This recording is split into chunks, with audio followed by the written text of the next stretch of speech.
Hi everyone, this is Amy. Welcome to my channel. I recently did a video about figure skating jumps. Many of you have questions. I read them all down in the comments. I already posted a video specifically about the Salchow and the alternative entrances. I also have other videos about IJS for jumps and all the rule changes. So if you missed any of those, there are links to them in the description down below. Today, let's talk about basic jumping principles. First, let's cover some jump definitions from the US Figure Skating Rulebook. Jump elements. This includes individual or solo jumps, jump combinations, and jump sequences. These are all counted as one jump element, no matter how many jumps may be included. For example, a solo jump is performed by itself.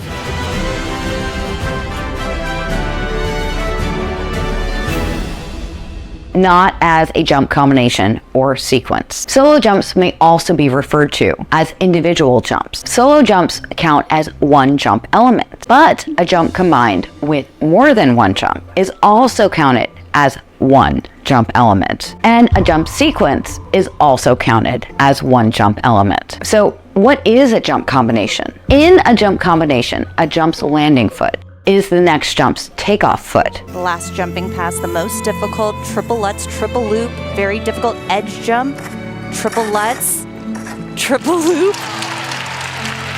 The technical panel will go back and check the landing to review. One complete revolution on the ice between the two jumps, where your free foot can touch down, but without weight transfer, keeps the element in the frame of a jump combination, but with an error. A jump combination may consist of some of the same or different jumps. A half loop becomes a listed jump, called an Euler. The value is indicated on the scale of values, which we call the SOV tables, when used in combinations between two listed jumps.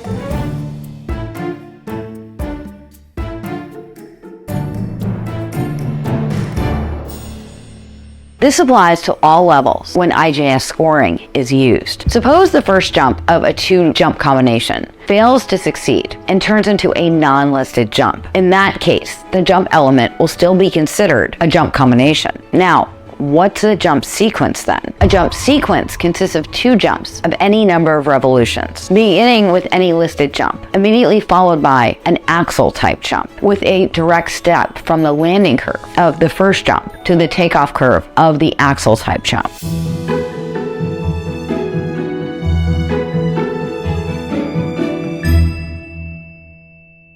The axel is executed by stepping forward off the landing. There are no hops or turns between the jumps. So this is a jump sequence. A jump sequence consisting of only one listed jump, together with the other non-listed jump, is not considered a jump sequence, but it will count as a solo jump. Repeating jumps. Each free skate level has different limitations on which jumps can be repeated. However, the following rules are consistently applied at each level. Jumps with the same name but a different number of revolutions are considered different jumps. Suppose a jump that can only be repeated as part of a jump combination or sequence is executed twice as a solo jump. In that case, the second execution will only receive 70% of the base value in IJS events. It will be scored according to Rule 6914E in 6.0 events. Suppose a jump is executed more times than is permitted. In that case, the additional attempt will be treated as an additional jump element and will not be considered, but will count toward the minimum number of jump elements. If the additional jump is executed in a combination or sequence, only the individual jump, which is not according to the requirements, will have no value. Jumps are considered in the order of execution because the toe loop and the toe Walley are very similar in nature and equal in value. You can execute only one or the other, but not both. Basic jumping principles. Biomechanical principles govern how jumps are executed.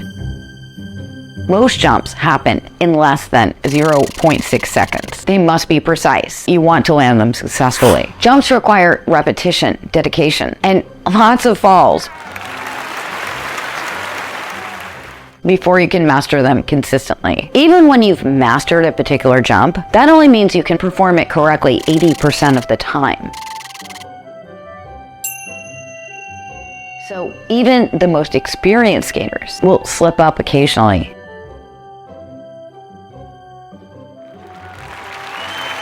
strong, solid technique is a must, but jumping is certainly not an exact science. There are different air positions used in multi-rotational jumps. Concerning what the free leg looks like in the air, many coaches refer to the single jump air position as a lowercase h because the position of the free leg is strongly bent. The skating leg is very straight. This creates what we call an H position. For single jumps, the arms pass through to an open position in the air, much like a skater's holding a beach ball. For multi-rotational jumps, doubles, triples, quads, arm positions can vary. The arm can be crossed at the wrists and held close to the chest. Another method might be like holding on to a seatbelt, where one hand is on the waist and the other is at the shoulder. How are jumps evaluated? For Excel Plus and IJ's well-balanced events, under-rotated jumps are jumps that land on the quarter turn of the rotation. They'll be called as such by the technical panel. It will keep the original base value and be noted with a sign of Q on your protocol sheet after the element code. The judges are also going to reduce your GOE of an under-rotated jump. A jump is considered under-rotated if it's missing a rotation of a quarter revolution or more, but less than half a revolution. The tech panel will indicate an under-rotated jump to the judges and in the protocol with a caret after the element code.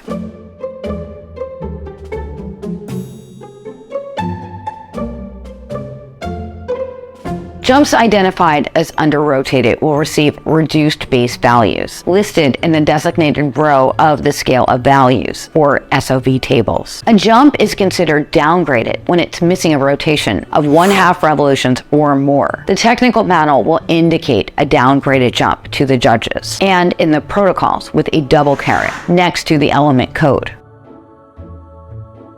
Jumps identified as downgraded will be evaluated using the SOV tables for the element of 1 rotation less. In other words, a downgraded double loop would be given a value of a single loop. Now suppose a jump is over-rotated, more than a quarter revolution. In that case, it is the same jump as the higher revolution. For example, a single toe loop with more than a quarter revolution will be called a double toe, downgraded. Cheated takeoffs, a clear forward, backward for Axel type jumps. Takeoffs will be considered a downgraded jump. The toe loop is the most cheated jump takeoff. The tech panel will only watch the replay at regular speed to determine the cheat and downgrade the takeoff. This happens more often in combinations or sequences. And here was the combination. It was the last element jumping pass of the program, so it received a 10% bonus. But watch her foot right here where it hits the ice on the landing of this jump. It was called under-rotated. As you can see, she finished the rotation on the ice, so she'll lose 20% of the base value and negative grade of execution. What about the wrong edges? This is notorious for the flip and the Lutz. A flip takeoff is from a back inside edge, and a Lutz takeoff is from a back outside edge. Suppose the takeoff edge is not correct. In that case, the technical panel indicates the error to the judges using the signs E for edge or exclamation point for attention. The tech panel may watch the replay in slow motion. They use the sign E if the takeoff edge is definitely wrong. The base values of the jumps with the sign of E are listed in the designated row of the SOV tables. The tech panel uses the exclamation point sign if the takeoff edge is unclear. In this case, the base value is not reduced. Both mistakes are reflected in the GOE determined by the judges. Common errors for the Axel: whipped or spun, where the free leg swings around and rotation just doesn't happen. Salchow, whipping or spinning, can throw off the timing. For the toe loop, your free leg swings around. Your toe pick goes in around the gliding skate. You do a toe waltz or a toe axel instead of a toe loop. A loop, two-footed takeoff, where the free side swings around and the jump remains in one spot. For the flip jump, some skaters have difficulty controlling their 3-turn into the jump approach, so the toe picks out to the side, making the skater change to an outside edge. That would be a Lutz. More commonly, on the Lutz, skaters will turn it into a flip jump. This happens when the arms move before the free leg kicks, so the skater changes to the inside edge. Remember to give this video a like and subscribe and ring that bell so that you never miss a video. I have more videos about jumps here and here. This is Amy. Happy skating and happy jumping. I will see you real soon. Thank you for watching. Bye.